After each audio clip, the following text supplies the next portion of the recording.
Hi everyone. That's weird. Hello. Hi. My name's Blair Ivy, and you're listening to the Comeback Community.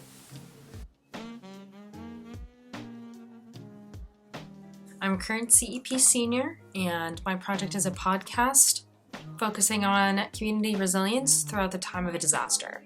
The current disaster we are ensuing is the coronavirus pandemic. Before I introduce the rest of my project, I would like to respectfully acknowledge the land that I was born on and currently reside on. I'm currently located on the unceded ancestral lands of the Duwamish people. I would like to pay respect to the elders of past and present who continue to teach and honor their ancient heritage. Within CEP, I focused mostly on emergency management. I was really interested in how cities and small communities had the ability to respond to disasters. I really wanted to focus on telling stories during this podcast as well. It's important for me to be able to explore the ideas and present them in a way that is interesting and engaging to my listeners. I also decided to do a podcast because in the event of a disaster, radio signals are the most dependable. Cell phones often won't pick up any signal because of overwhelming use, and radios are cheap and pretty accessible to the public. In my research, I wanted to find communities that have gone through a disaster or are currently in the midst of a disaster. Now, when we think about disaster, that's often something that is a sudden, calamitous event that has life-changing consequences.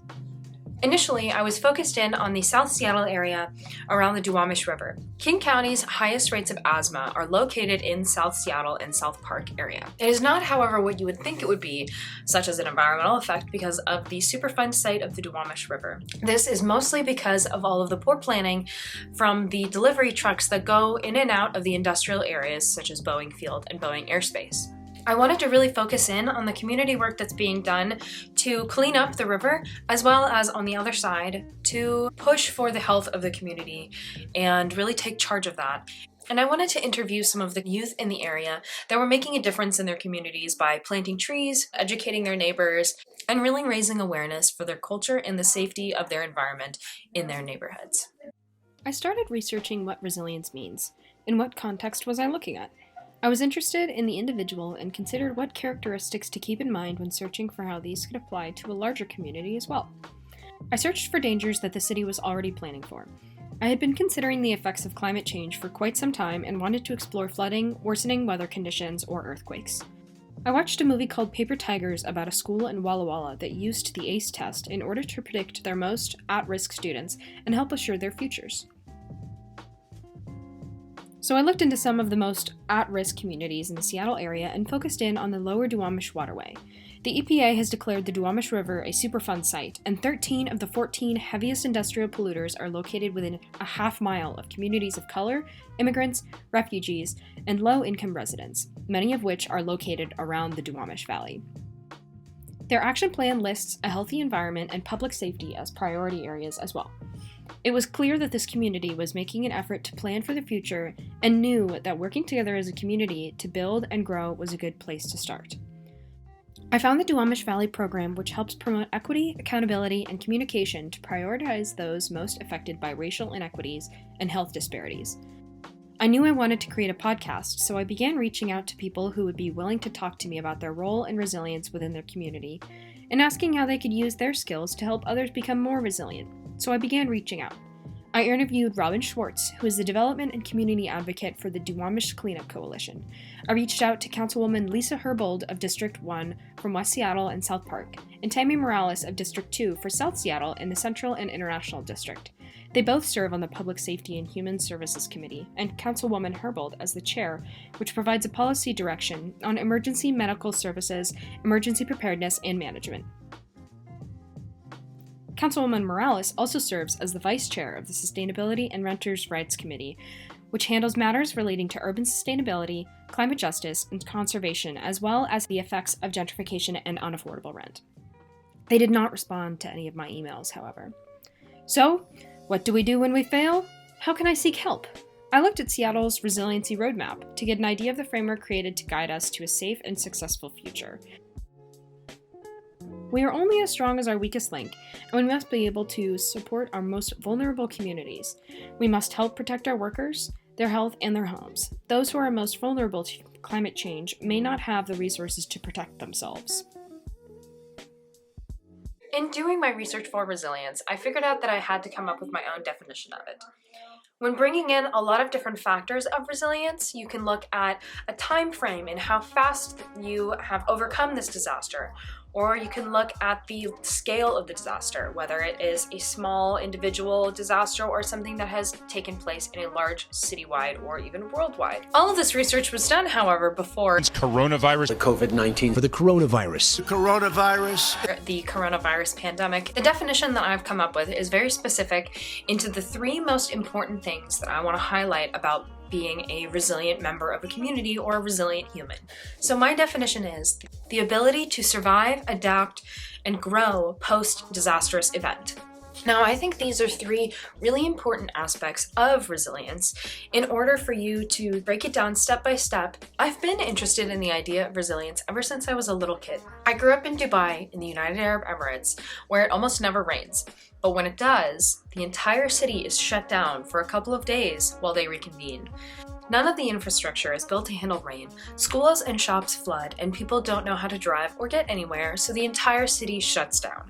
This was a huge problem, but it's really exciting for me as someone who came from Seattle to actually reconnect with the rain in the city. This gave me an idea as to why a city that can expect to have rain 2 to 3 times a year for a couple days, why they wouldn't plan for that. It's inevitable, they know it's going to come, so do they just decide to take this loss, bite the bullet, and know that the economy is going to be hit for 2 to 3 days while everything is shut down?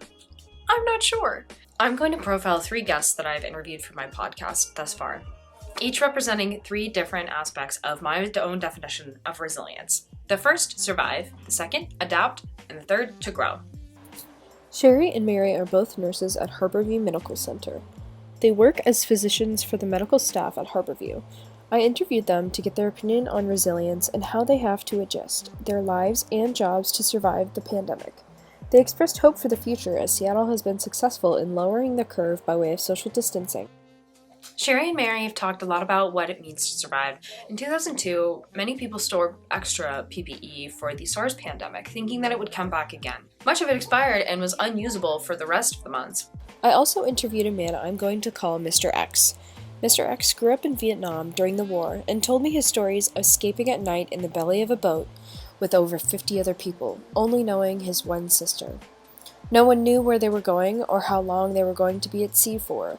They just had to hope for the best. He explained that you must look out for yourself when it comes down to the wire. In order to survive and persevere, you must be able to overcome troubles from your past to be successful in the future.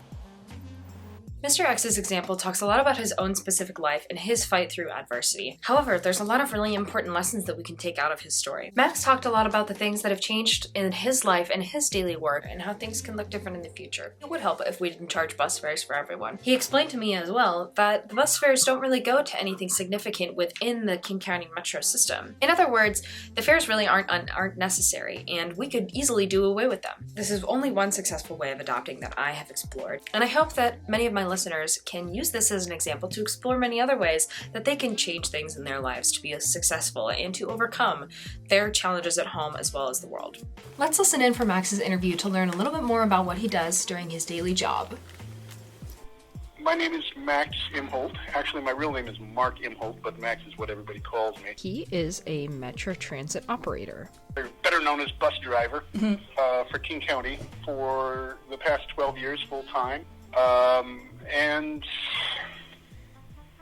for the most part, I got to say it's the best job I've ever had, in terms of, just stability and feeling like I'm a contributing member of society. And it's been kind of a cornerstone of my life for the better part of a decade. Yeah, I'm doing the Route 41, which goes from Lake City, and the middle of it is the Northgate Transit Center. Yeah. And then from there, it goes straight downtown on the freeway. Yes, I've taken that bus before. And then a bunch of stops downtown and ends up in Chinatown. And then I turn around and go back the other. I used to work at Nordstrom downtown, and I used to take the 41 home to the user district. Yeah. That's so funny. Used to be in the tunnel, the transit tunnel. But these days they've sort of changed that so that there are actually no buses at all in the transit tunnel anymore. Oh. The transit tunnel in Seattle used to contain both King County Metro buses and the Link Light Rail. However, recently, in March of 2019, they changed it so that the buses actually now ride on the street and the Link Light Rail is the only thing in the tunnel. I think we're probably one of the only places in the country, if not the world, that ever tried to put buses and trains in the same tunnel. Oh, wow. That's really interesting. That was an extremely rare thing for a city to attempt, and we did that for, years and years and years. I don't even know how many years, but finally they said, let's try it the other way. Yeah.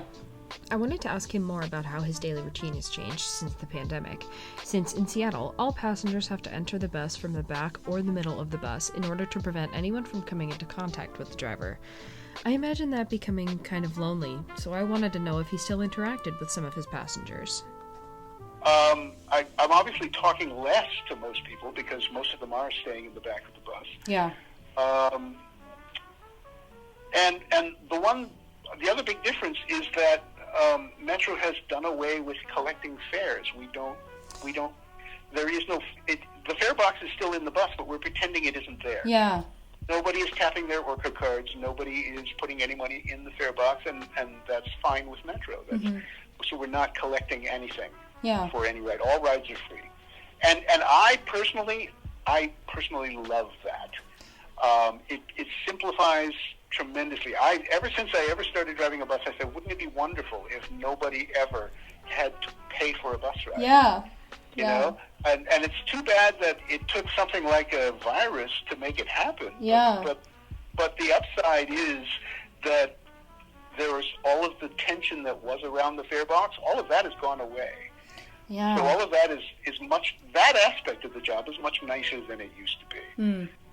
We are genuinely nice people on average, but aside from that, we're told to be nice also. Yeah. Because there's just, Metro policy is also, you are allowed to say once what the fare is.